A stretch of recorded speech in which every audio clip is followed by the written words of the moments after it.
Cypriots have never known anything but division in their lives. In this part of Nicosia and right across 2/3 of the island, Greek-speaking Cypriots are in the majority.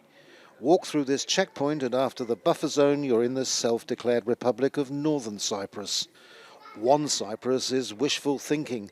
That's what this Turkish Cypriot shopkeeper thinks. When you look at Cyprus, dividing it into north and south is the source of the problem. For our country, the problems multiply and grow.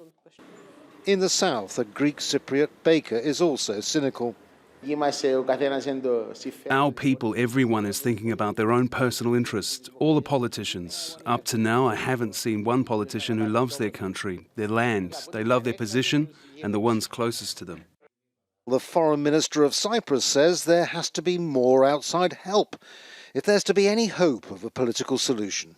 We need some help from the international community and in particular from countries that can work with Turkey. Everybody stands to gain, not just the stakeholders, Cyprus, the two communities, Turkey, Greece, but also European Union and also the allies. Turkish Cypriot leaders here weren't available for comment. Their position on talks is based on preconditions, and they include demands for a two-state solution. 5 years ago, there was a different leadership in place, and they were more moderate. They had been prepared to accept a federation based on their demands. Those talks took place in 2017 in the Swiss Alps. They were the closest anyone had come to a deal, but they failed at the last minute. Ozdil Nami had been chief negotiator for the Turkish Cypriot leadership. He says now there's only one way out of the stalemate.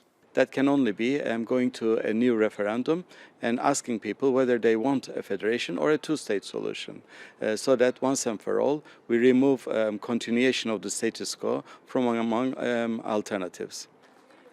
Cypriot people from both sides are worn down by their situation, yet when it comes to voting, many stick to the status quo.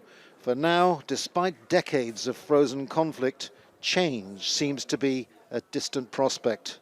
Andrew Simmons, Al Jazeera, Nicosia.